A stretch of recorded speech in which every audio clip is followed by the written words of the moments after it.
Hello everyone, once again welcome back to All About Mathematics. If you like our content, don't forget to like, share and subscribe our channel. So आज के इस video में हम CSIR net जून 2022 में पूछे हुए real analysis के question discuss करने वाले हैं। ये सॉल्यूशन सीरीज का रियल एनालिसिस का पार्ट 1 है। इसमें पार्ट बी और पार्ट सी दोनों के विद क्वेश्चंस कवर करते हुए चलेंगे।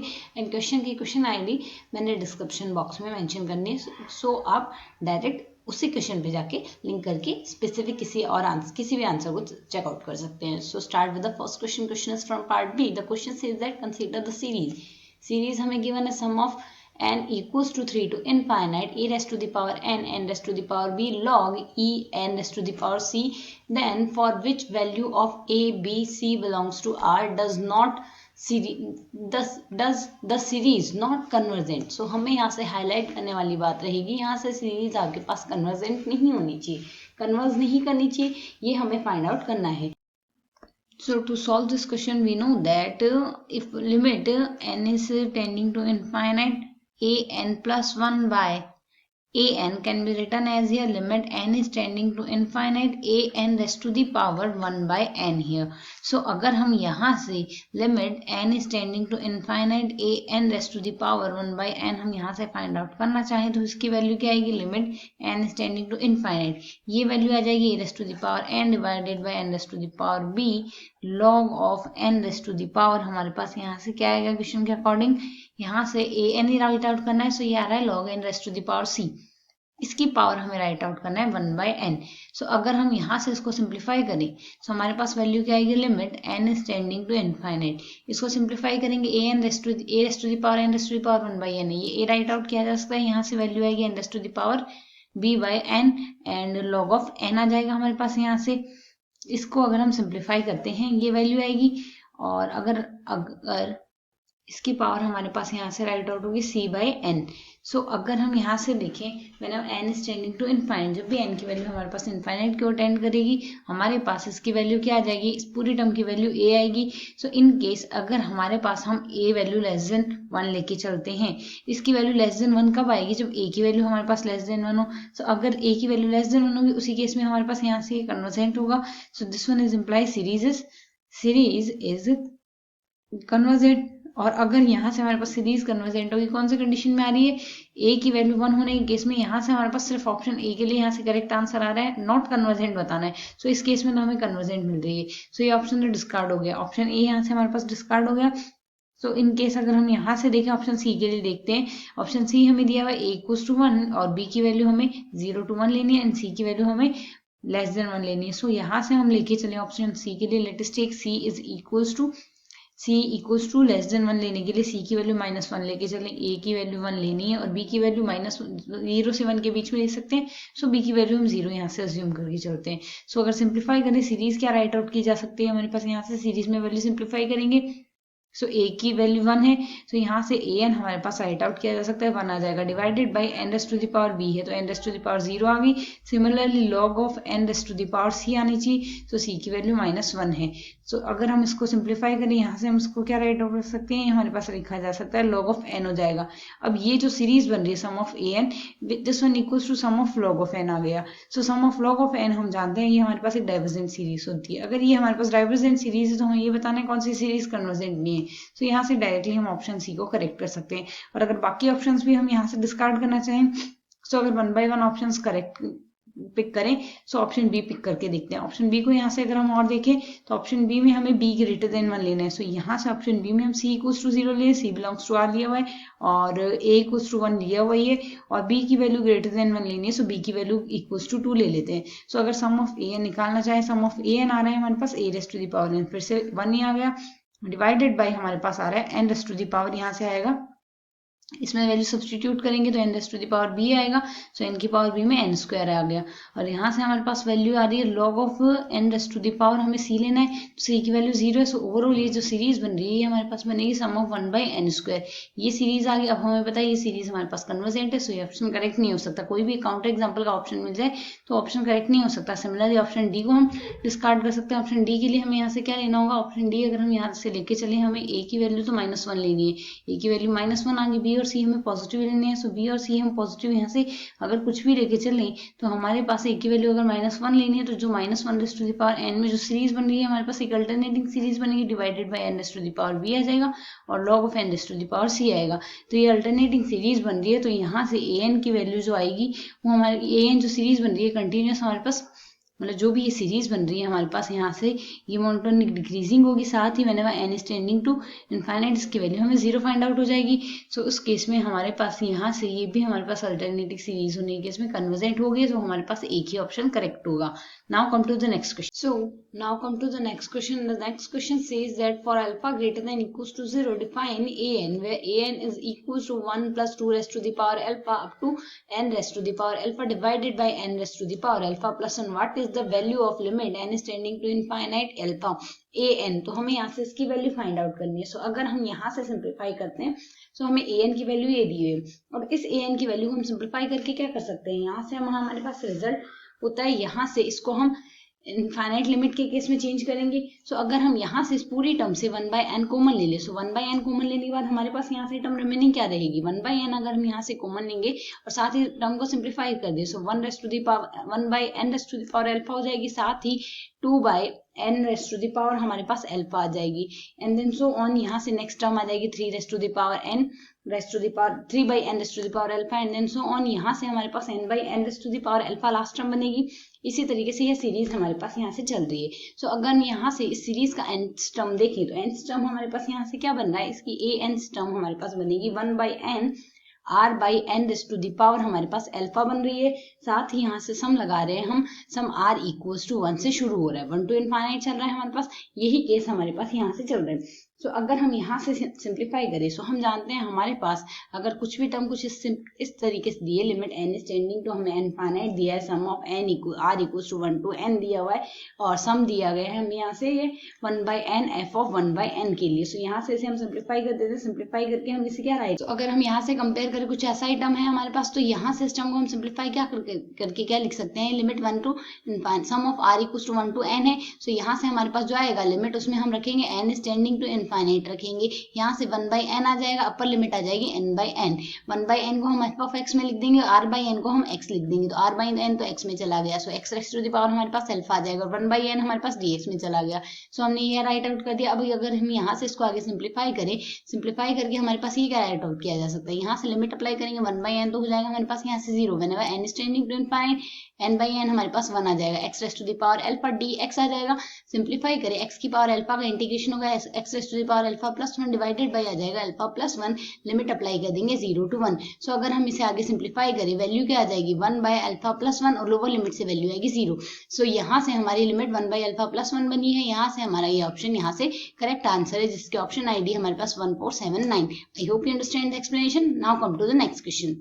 So the next question is, which of the given sequence an satisfy the following identity. हमें आइडेंटिटी दी गई, limit superior n is tending to infinite an is equals to minus of limit inferior n is tending to infinite an। सो हमें यहाँ से ये find out करना है। सो अगर हम यहाँ से इसके लिए हमें आइडेंटिटी दी गई, बताना है कौन सा ऑप्शन करेक्ट होगा। सो अगर हम यहाँ से देखें हमारे पास जो सिक्वेंस दी है, फर्स्ट ऑप्शन दिया गया है 1/n, an is equals to 1/n दिया गया है। अब यहाँ से हम जानते हैं ये हमारे पास एक कन्वर्जेंट सीरीज है, कन्वर्जेंट सीरीज के लिए हमारे पास लिमिट सुपीरियर लिमिट इंफीरियर दोनों बराबर होते हैं और साथ ही यहाँ से इसके लिमिट सुपीरियर और लिमिट इंफीरियर दोनों हमारे पास क्या है 0।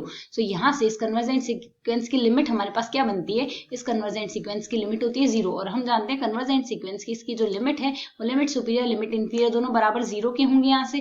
तो यहाँ से इस केस में हमारे पास लिमिट सुपीरियर जो बनेगा वो ही हमारे पास लिमिट इंफीरियर बन रहा है और वो ही हमारे पास यहाँ से 0 बन रहा है। और अब हम जानते हैं 0 में प्लस माइनस का कोई इफेक्ट यहाँ पे नहीं है। So limit superior equals to minus of limit inferior. So यहाँ से हमारे पास ये आइडेंटिटी फुलफिल हो रही है। सो ऑप्शन ए यहाँ से करेक्ट हो जाएगा। यहाँ मल्टीपल करेक्ट ऑप्शन बन रहे हैं। सो इस केस में अगर हम यहाँ से नेक्स्ट क्वेश्चन कंपेयर करते हैं, नेक्स्ट क्वेश्चन हमें दिया गया है an इक्वल्स टू 1/n। ये यहाँ से नेक्स्ट ऑप्शन है an इज इक्वल्स टू हमें गिवन है -1 raised to the power n into 1 + 1/n हमें यहाँ से दिया हुआ है। सो अगर हम यहाँ से इसको चेकआउट करें तो इसके केस में हम यहाँ से क्या कर सकते हैं, यहाँ से हम पहले इवन टर्म्स कैलकुलेट कर देते हैं। तो even terms a to n, अगर a to n लेंगे तो यहाँ से टर्म्स 1/a to n के केस में हमारे पास यहाँ से टर्म्स क्या बन रहे हैं, a to n के केस में यहाँ से हमारे पास टर्म बनेंगे 1/1 + 2n। और साथ ही अगर हम यहाँ से और टर्म्स लेते हैं तो यहाँ से इस केस में ऑड के केस में हमारे पास a2n+1 टर्म्स हमारे पास क्या बनेंगे, यहाँ से माइनस साथ में आ जाएगा क्योंकि -1⁻²n +1, ऑड के केस में -1 हमें फाइंड आउट होगा। सो 1/1 + 2n+1 आ जाएगा। सो अगर हम यहाँ से सिंप्लीफाई करते हैं, so whenever limit n is tending to infinite, limit जब भी हमारे पास इनफाइनाइट की ओर टेंड करेगी तो उसके केस में हमारे पास लिमिट सुपीरियर क्या बनेगा यहाँ से, तो एज वी कैन सी यहाँ से हमारे पास एक कन्वर्जेंट सीक्वेंस होगी। सो इस कन्वर्जेंट सीक्वेंस का जो सुपीरियर बनेगा वो हमारे पास लिमिट सुपीरियर हो जाएगा। तो यूज लिमिट सुपीरियर हमारे पास यहाँ से बन जाएगा 1। और इसी तरीके से यहाँ से हमारे पास नेगेटिव सीक्वेंस है, ये नेगेटिव सीक्वेंस है तो ये भी हमारे पास एक कन्वर्जेंट सीक्वेंस होगी। सो यहाँ से इसका जो लिमिट इंफीरियर होगा वही हमारे पास इस पूरे सीक्वेंस के लिए लिमिट इंफीरियर हो जाएगा, क्योंकि सारे पॉजिटिव टर्म्स के लिए, पूरी नेगेटिव टर्म्स के लिए। सो यहाँ से जो पॉजिटिव टर्म्स का सुपीरियर बनेगा वो तो सुप्रीमम हो जाएगा, और जो नेगेटिव टर्म्स का इंफीरियर बन रहा है वो हमारे पास सीक्वेंस के लिए इंफीरियर हो जाएगा। तो इंफीरियर हमारे पास बनेगा यहाँ से -1 n is tending to infinite करके हमने यहाँ से फाइंड आउट किया है, क्योंकि कन्वर्जेंट सीक्वेंस है जो लिमिट होगी वो लिमिट सुपीरियर लिमिट इंफीरियर दोनों के इक्वल होगी। सो अगर हम यहाँ से देखें, हमें देखना क्या है, limit superior equals to minus of limit inferior. As we can see here limit superior बन रहा है +1, लिमिट इंफीरियर बन रहा है -1। अब इसको हमने माइनस से मल्टीप्लाई करना है, माइनस माइनस प्लस हो जाएगा, ये दोनों टर्म्स इक्वल आ गई। सो ऑप्शन बी भी हमारे पास यहाँ से नेक्स्ट ऑप्शन जो बन रहा है वो भी हमारे पास यहाँ से करेक्ट हो जाएगा। Now come to the next option. Next option हमें क्या कहता है, 1 + -1⁻n। नेक्स्ट ऑप्शन है an इक्वल्स टू 1 + -1⁻n/n हमारे पास यहाँ से आएगा। सो अगर यहाँ से हम इसको सिंप्लीफाई करते हैं, तो इसको सिंप्लीफाई करने के लिए हमारे पास कंडीशन क्या रखेंगे, यहाँ से हम फिर से वही लेंगे। इसके केस में पहले तो हम इवन टर्म्स ले लेते हैं। तो जब भी हम यहाँ से इवन टर्म्स लेंगे तो a2n आ जाएगा। a2n हमारे पास बनेगा 1 + 1/n। ठीक इसी तरीके से हम ऑड टर्म लेंगे a2n+1। ऑड टर्म के लिए हमारे पास -1⁻n जो -1 आएगा। अब यहाँ से अगर हम इसके लिए लिमिट सुपीरियर निकालते हैं, तो लिमिट सुपीरियर हमारे पास इसके लिए क्या बनेगा, लिमिट सुपीरियर इक्वल्स टू, इसके लिए पॉजिटिव टर्म्स की टर्म में बनेगा लिमिट सुपीरियर बनाएगा, और लिमिट इंफीरियर हमारे पास यहाँ से क्या आएगा, लिमिट इंफीरियर हमारे पास यहाँ से बनाएगा। एज वी कैन सी यहाँ से हमारे पास ये जो सीक्वेंस है ये भी कन्वर्जेंट सीक्वेंस है। इस कन्वर्जेंट सीक्वेंस के लिए लिमिट सुपीरियर लिमिट इंफीरियर और लिमिट इक्वल होंगी। सो यहाँ से 1 1 आ गया। बट अब हमें देखें, हमें स्टेटमेंट में चाहिए क्या है, हमें चाहिए limit superior equals to minus of limit inferior. So यहाँ से हमारे पास लिमिट सुपीरियर और लिमिट इंफीरियर दोनों 1 आ रहे हैं। सो ये कंडीशन फुलफिल नहीं हो पाएगी क्योंकि माइनस के इक्वल नहीं होगा, 1 डज नॉट इक्वल्स टू -1। सो हमारे पास यहाँ से हमारा ये ऑप्शन डिस्कार्ड हो गया, ये ऑप्शन यहाँ से डिस्कार्ड हो जाएगा। और ऑप्शन डी के लिए अगर देखें तो ऑप्शन डी हमारे पास डायरेक्ट रिजल्ट होता है, an is the enumeration of all rational numbers from -1 to +1। So यहाँ से इस केस में हम जानते हैं इसके लिए ऑप्शन करेक्ट हो नहीं सकता। सो ऑप्शन डी भी यहाँ से डायरेक्टली हम डिस्कार्ड कर देंगे। सो यहाँ से इस क्वेश्चन के लिए हमारे पास केवल फर्स्ट और सेकंड ऑप्शन ही करेक्ट ऑप्शंस होंगे। और ये सेकंड थर्ड ऑप्शन हमने फुलफिल करके देख लिया है क्यों नहीं करेक्ट हो रहा है। ऑप्शन डी हमने डायरेक्टली रिजल्ट से इनकरेक्ट कर दिया। Now come to the next question. So now come to the next question is an equals to n plus 1/n or n raised to the power -1. Which of the following is true for the series? Sum of n equals to 1 to infinite दिया, -1 raised to the power n plus 1 दिया, an plus 1/n factorial हमें दिया। बताना है कौन सा option correct है। So according to this question an equals to हमें गिवन क्या है, n plus 1/n हमें यहाँ से दिया गया है। ये अगर यहाँ से दिया है तो an plus 1 अगर हम फाइंड आउट करें तो n की जगह n plus 1 प्लेस करना है, n plus 1 plus 1/n plus 1 हमें यहाँ से दिया हुआ है। सो अगर हम यहाँ से देखते हैं तो हमें दिया हुआ क्या, उसके अकॉर्डिंग रखते हैं। ये वैल्यू हमें यहाँ से दी है, इसके इक्वल्स टू अगर हम वैल्यू रखेंगे sum of -1 raised to the power n आ जाएगा। साथ ही an की जगह हम सब्स्टिट्यूट कर देंगे, इसकी वैल्यू जो आ जाएगी n plus 1 का स्क्वायर आएगा। साथ ही हमारे पास +1 आएगा डिवाइडेड बाय हमारे पास n plus 1 का फैक्टोरियल आ जाएगा। सो अगर यहाँ से हम सिंप्लीफाई करते हैं तो इसको सिंप्लीफाई करके हम अलग अलग इसको मल्टीप्लाई कर देते हैं, हमारे पास वैल्यू क्या आ जाएगी, sum of -1 raised to the power n plus 1 by आ जाएगा हमारे पास n का factorial, plus sum of -1 raised to the power हमारे पास n बनेगा डिवाइडेड बाय n plus 1 का फैक्टोरियल आ जाएगा। सो अगर हम यहाँ से और सिंप्लीफाई करें तो और सिंप्लीफाई करके हम यहाँ से क्या लिख सकते हैं, इसको अगर हम और सिंप्लीफाई करते हैं तो इसको अलग अलग डिवाइड कर देते हैं। यहाँ से हम इसको राइट आउट कर सकते हैं, sum of -1 raised to the power n by n factorial आ जाएगा, plus sum of -1 raised to the power n by n factorial आ गया। और अगर हम इसको सिंप्लीफाई करें तो सम ऑफ इसको एज इट इज रहने देते हैं, -1 raised to the power n divided by n plus 1 का फैक्टोरियल आ जाता है। सो अगर हम इसको और आगे सिंप्लीफाई करें तो हम जानते हैं n फैक्टोरियल को हम सिंप्लीफाई करेंगे, n factorial into n minus 1 factorial, n factorial को लिख सकते हैं n into n minus 1 factorial, n to n cancel out हो जाएगा, सिंप्लीफाई करके लिखा जा सकता है -1 raised to the power n divided by n minus 1 का फैक्टोरियल, ये आ गया। साथ ही plus of sum of -1 raised to the power n आ गया डिवाइडेड बाई n का फैक्टोरियल आ गया। और यहाँ से हमारे पास वैल्यू बनेगी sum of -1 raised to the power n divided by n+1 का फैक्टोरियल हमारे पास बन गया। अब हम जानते हैं e raised to the power -1 हमारे पास लिखा क्या जा सकता है, e raised to the power -1 equals to लिखा जा सकता है 1 - 1/1 factorial plus 1/2 factorial minus 1/3 factorial plus 1/4 factorial and then so on. हमारे पास यहाँ से वैल्यू बनती है। सो अगर हम इसमें वैल्यू सिंप्लीफाई करते जाएं तो इसकी वैल्यू हमारे पास क्या बन जाएगी, e raised to the power -1, इसके साथ ही -1 आएगा हमारे पास।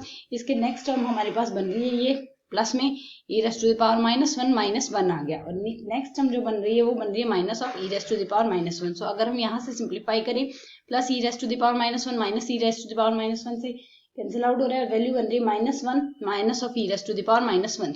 सो अगर हम यहाँ से देखें हमें क्वेश्चन में क्या लेना है, -1 raised to the power n+1, और हमने क्या लिया है -1 raised to the power n से आगे सॉल्व किया है। तो यहाँ से अगर -1 raised to the power n+1 होगा, सो हमारे पास यहाँ से जो वैल्यू हमारे पास यहाँ से बनी थी -1 minus e raised to the power -1, इसको हम -1 से और मल्टीप्लाई करेंगे। सो ये जो वैल्यू होगी वो हमारे पास चेंज हो जाएगी 1 प्लस ई इनवर्स से। सो अगर अब हम यहाँ से ऑप्शन से कंपेयर करें, सो 1 प्लस ई इनवर्स हमारे पास यहाँ से करेक्ट ऑप्शन होगा, जो कि हमारा यहाँ से लास्ट ऑप्शन है। It converts to e inverse +1 is required solution. So now come to the next question. The question is consider the function f from r square to r defined by f of xy equals to x minus y square sine of 1 by 1 x minus y if x does not equals to y and 0 if x equals to y then which of the following statement are true। हमें बताना है कौन सा statement यहाँ से true होगा। सो अगर हम फर्स्ट ऑप्शन यहाँ से लेते हैं, फर्स्ट ऑप्शन हमें कॉन्टिन्यूस के बारे में कहा गया है। सो अगर कॉन्टिन्यूस फाइंड आउट करते हैं तो कॉन्टिन्यूस के लिए हमें लिमिट फाइंड आउट करनी होगी। Limit whenever x is tending to 0 y is tending to 0 उसी केस में लेनी होगी, क्योंकि यहाँ से हमारे पास इसको दोनों को अगर हम 0 की तरफ टेंड कराते हैं देन f ऑफ xy अगर हम फाइंड आउट करें, so f of xy whenever 0 tending to 0 होगा तो इसकी वैल्यू हमारे पास क्या होगी। इसके केस में हमारे पास x और y अगर हमारे पास 0 की ओर टेंड करते हुए हो, सो उस केस में हम यहाँ से लिख सकते हैं x minus y square sine of 1 by x minus y. As we know that यहाँ से हमारे पास इसकी वैल्यू तो बिटवीन -1 टू +1 बनती है, इसकी वैल्यू तो -1 टू +1 आएगी, फाइनाइट वैल्यू आएगी, और इसकी value whenever x y tending to 0 होगी इसकी वैल्यू 0 देगा। सो ओवरऑल हमारे पास यहाँ से वैल्यू आ जाएगी 0। So as we can see here हमारे पास ये वैल्यू जो आएगी वो f एट 0 0 के इक्वल आ रही है। सो यहाँ से फंक्शन हमारे पास कॉन्टिन्यूस होगा। फंक्शन कॉन्टिन्यूस होते ही 0 0 पे फर्स्ट ऑप्शन यहाँ से हमारा करेक्ट हो गया।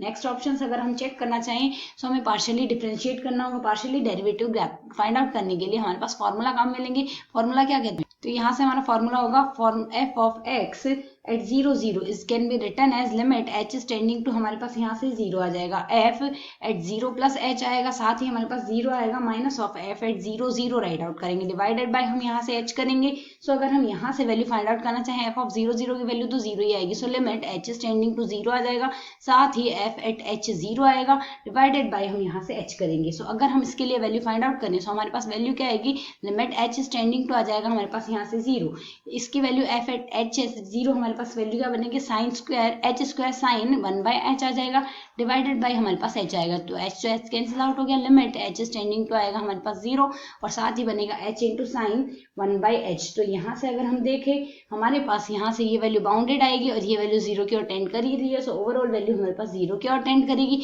0 की ओर टेंड करने से हमारे पास हम कह सकते हैं fx एग्जिस्ट, fx एग्जिस्ट आ गया हमारे पास। तो fx अगर एग्जिस्ट करता है तो यहाँ से हमारे पास ऑप्शन सेकंड क्या कहता है, ऑप्शन सेकंड कहता है the partial derivative fx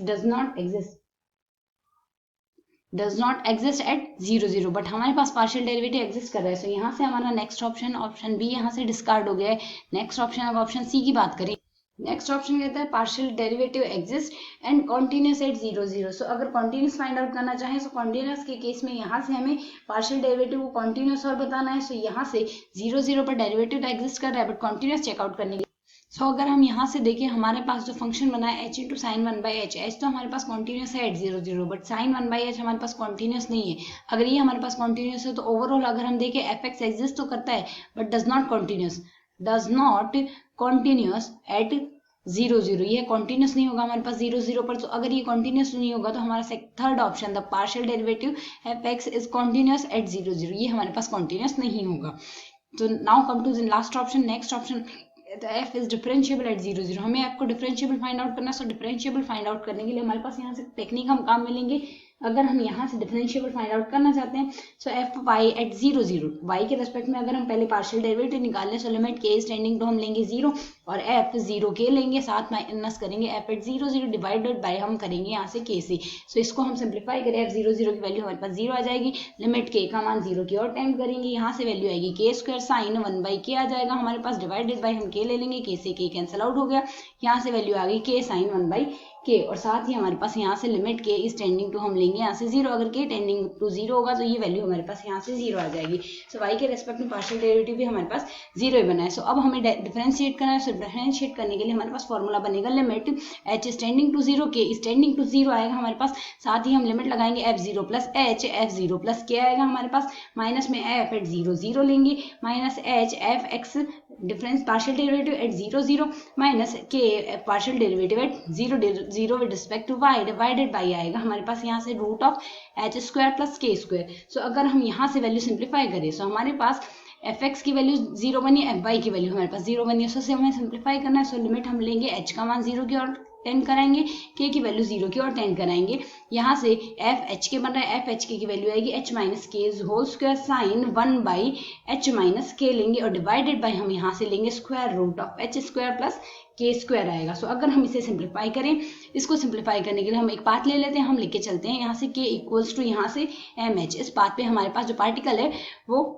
continuous गति कर रहा है। सो यहाँ से अगर सिंप्लीफाई करेंगे, so limit h is tending to हमारे पास 0 आ जाएगा। सो एच के की जगह हमने सिंप्लीफाई करना है एम एच, तो m h whole square sine 1 by h minus m h आएगा, डिवाइडेड बाय हम यहाँ से लेंगे square root of h square plus k square की जगह लेंगे m square h square. So अगर हम इसको सिंप्लीफाई करें, सो वैल्यू क्या आएगी हमारे पास, यहाँ से सिंप्लीफाई करेंगे, सो यहाँ से एच स्क्वायर हमारे पास कॉमन आएगा, एच स्क्वायर अगर कॉमन ले लेंगे, सो यहाँ से ओवरऑल वैल्यू क्या बनेगी, यहाँ से डिवाइड में भी यहाँ से तो एच स्क्वायर कॉमन आ गया, 1 माइनस ऑफ एम स्क्वायर आ गया, साइन 1 बाई एच हम कॉमन ले लेंगे, 1 माइनस ऑफ एम आ गया, डिवाइडेड बाई एच हम कॉमन ले लेंगे, एच स्क्वायर कॉमन आएगा, सो स्क्वायर रूट से एच ही बाहर आएगा, 1 प्लस एम स्क्वायर आ गया, स्क्वायर रूट के अंदर लिमिट एच का मान हमारे पास 0 की ओर टेंड करा है। सो अगर हम यहाँ से सिंप्लीफाई करें, सो एक एच से एक एच कैंसिल आउट हो गया, सो एच की वैल्यू जब भी हमारे पास 0 की ओर जाएगी, सो ओवरऑल ये वैल्यू क्या बनेगी, 0, वैल्यू 0 बन गई, और यही हमें देखना था।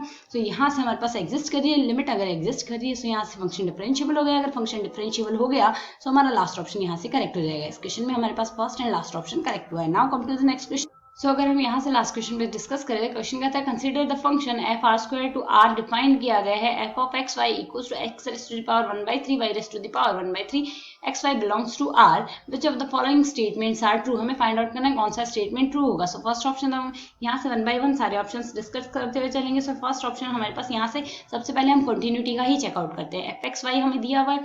सो अगर हम यहाँ से देखें, एफ एट एक्स वाई हमें यहाँ से दिया हुआ है, जो कि दिया हुआ है x rays to the power 1/3 and y rays to the power हमें 1/3, यही हमें यहाँ से दिया गया है। सो अगर हम चेकआउट करें, यहाँ से हमें यही दिया हुआ है, और साथ ही x y belongs to R दिया गया है। सो कंटिन्यूटी चेक करने के लिए हम यहाँ से क्या लेंगे, हम जानते हैं हमारे पास ये एक पॉलिनोमियल, साथ ही वाई भी हमारे पास एक पॉलिनोमियल, दो पॉलिनोमियल फंक्शन का मल्टीप्लिकेशन एक पॉलिनोमियल फंक्शन नहीं बनेगा, इनकी पावर भी हमारे पास पॉजिटिव है। सो ओवरऑल ये फंक्शन हमारे पास कॉन्टिन्यूस होंगे एट 0 0, कॉन्टिन्यूस है। सो ऑप्शन सी हम डायरेक्टली करेक्ट कर सकते हैं, रीजन हमें पॉलिनोमियल का दिया है। सो अगर हम नेक्स्ट ऑप्शन के लिए देखें, एट यहाँ से हमें पार्शियल डेरिवेटिव चेकआउट करना है। सो एक्स के रेस्पेक्ट में अगर पार्शियल डेरिवेटिव देखें एट 0 0, ये वैल्यू हमारे पास क्या बनेगी, limit h is tending to 0 आएगा, साथ ही एफ एक्स 0 आ गया, माइनस ऑफ एफ एट 0 0 आएगा, डिवाइडेड बाई हमारे पास यहाँ से एच आएगा। इसको अगर सिंप्लीफाई करते हैं, सो ओवरऑल हमारे पास एफ 0 0 की वैल्यू जो 0 बन रही है, और यहाँ से एच 0 की वैल्यू भी हमारे पास 0 ही रहेगी। लाइक हमने वाई की वैल्यू 0 रखी है, तो ओवरऑल 0 ही आएगा। So, यहाँ से 0 आ गया, 0 आने का मतलब एफ एक्स एग्जिस्ट कर रहा है। एफ एक्स अगर हमारे पास एग्जिस्ट कर रहा है, तो सेकेंड ऑप्शन हमें यहाँ से क्या कहता है, सेकेंड ऑप्शन हमें कहता है यहाँ पर कि हमारे पास यहाँ से the partial derivative F x does not exist at 0 0, but हमारे पास ये तो एग्जिस्ट कर रहा है। सो ऑप्शन ये हम डिस्कार्ड कर देंगे। इसी तरीके से हम ऑप्शन सी के लिए, नेक्स्ट ऑप्शंस के लिए अगर हम कंटिन्यूस डिस्कस करें, तो हमें यहाँ से डायरेक्शनल डेरिवेटिव लेने होंगे। सो अगर डायरेक्शनल डेरिवेटिव हम सिंप्लीफाई करते हैं, सो डायरेक्शनल डेरिवेटिव हम यहाँ से कैसे लेंगे, सो अगर डायरेक्शनल डेरिवेटिव हम सिंप्लीफाई करें, f at a plus h and b plus k is equals to, हमारे पास यहाँ से डायरेक्शनल डेरिवेटिव लेने से पहले हम अगर यहाँ से डिफरेंशिएट कर ले, सो लाइक पहले डिफरेंशिएशन देख लें। डिफरेंशिएशन के केस में एच एफ एक्स आएगा plus k into f of y आएगा, यही फॉर्मूला हमने काम में लिया है, square root of h square k square and g of h x आएगा। सो अगर ये जी ऑफ एच एस, और यहाँ से साथ ही minus of f of a b भी लेंगे, f of a plus h, f of a plus h b plus k minus of f of a b is equals to h into हम यहाँ से एफ ऑफ एक्स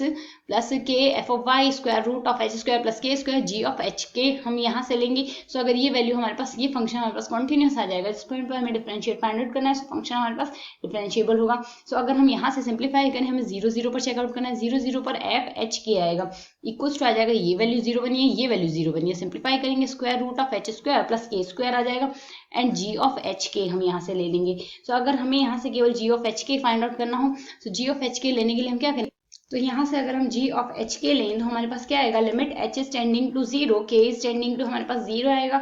साथ ही हम यहाँ से h raise to the power 1/3 k raise to the power 1/3 divided by square root of h square plus k square हम लेंगे। So अगर हम यहाँ से इसे सिंप्लीफाई करें, सिंप्लीफाई करने के लिए यहाँ से हम एक पाथ ले लेते हैं, वो पाथ हम यहाँ से यही लेंगे, लाइक फंक्शन हमारे पास एच इक्वल्स टू के पाथ पर आ रहा है, तो यहाँ से अगर h इक्वल्स टू के पाथ के लिए हम लेंगे लिमिट h स्टैंडिंग टू हम यहाँ से 0 लेंगे, h की पावर 1/3 आ गया, h की पावर 1/3 आ गया divided by square root of h square plus h square आ गया। इसको अगर हम सिंप्लीफाई करें, वैल्यू क्या बनेगी हमारे पास, यहाँ से h raise to the power 2/3 आएगा डिवाइडेड बाय 2h स्क्वायर आ रहा है, तो h स्क्वायर स्क्वायर रूट से बाहर आएगा, h हो जाएगा 2, हम स्क्वायर रूट साथ में ले लेंगे, लिमिट अप्लाई कर देते हैं। सो अगर हम यहाँ से सिंप्लीफाई करें, सो 1/√2 आ गया हमारे पास। साथ ही हमारे पास यहाँ से अगर देखते हैं तो ये वैल्यू हमारे पास बन रही है h raise to the power -1/3। So overall यहाँ से 1/h raise to the power 1/3 आ रहा है, और साथ ही हम लिमिट अप्लाई कर देंगे, limit h is tending to हम यहाँ से 0 लेंगे। As we can see here, इसकी लिमिट हमारे पास एग्जिस्ट नहीं करी whenever limit h is tending to h is tending to 0. So limit does not exist। अगर लिमिट हमारे पास एग्जिस्ट नहीं करी, सो फंक्शन हमारे पास डिफरेंशिएबल नहीं होगा। सो अगर हम ऑप्शन से कंपेयर करें, ऑप्शन में क्या कहते हैं,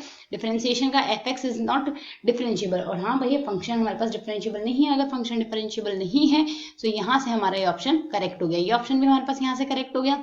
सेकंड ऑप्शन डिस्कार्ड हो चुका था। अब डायरेक्शनल डेरिवेटिव पर हम चर्चा करते हैं। तो डायरेक्शनल डेरिवेटिव चेकआउट करने के लिए यहाँ से, सो डायरेक्शनल डेरिवेटिव के लिए यहाँ से अगर हम देखें, limit t is tending to हम यहाँ से 0 लेंगे, f at a plus u t लेंगे, डिवाइड हम करेंगे t से। सो अगर हम इसको सिंप्लीफाई करें, सो यहाँ से हमारे पास वैल्यू क्या बनेगी, a1 प्लस u t, साथ ही हम f u a2 plus u2 t लेंगे और माइनस करेंगे f एट 0 0 यहाँ से ले लेंगे, और यहाँ से u1 एट t लिया है डिवाइडेड बाय हम यहाँ से t लेंगे, और साथ ही t इज टेंडिंग टू हम यहाँ से 0 लेंगे। यही वैल्यू हम यहाँ से सिंप्लीफाई करते हैं। सो अगर हम यहाँ से अप्लाई करें limit t is tending to 0, हमारे पास वैल्यू क्या बन गई, f u1t u2t divided by आएगा हमारे पास यहाँ से t। सो अगर हम इसमें वैल्यू सब्स्टिट्यूट करें, तो हमारे पास सिंप्लीफाई करने से क्या वैल्यू बनेगी यहाँ से, सो अब अगर इसमें वैल्यू सब्स्टिट्यूट करें, एफ ऑफ एक्स वाई था x raise to the power 1/3 y raise to the power 1/3। So t is tending to हमारे पास स्टिल 0 ही है यहाँ से, और x raise to the power 1/3 की जगह हम सब्स्टिट्यूट करेंगे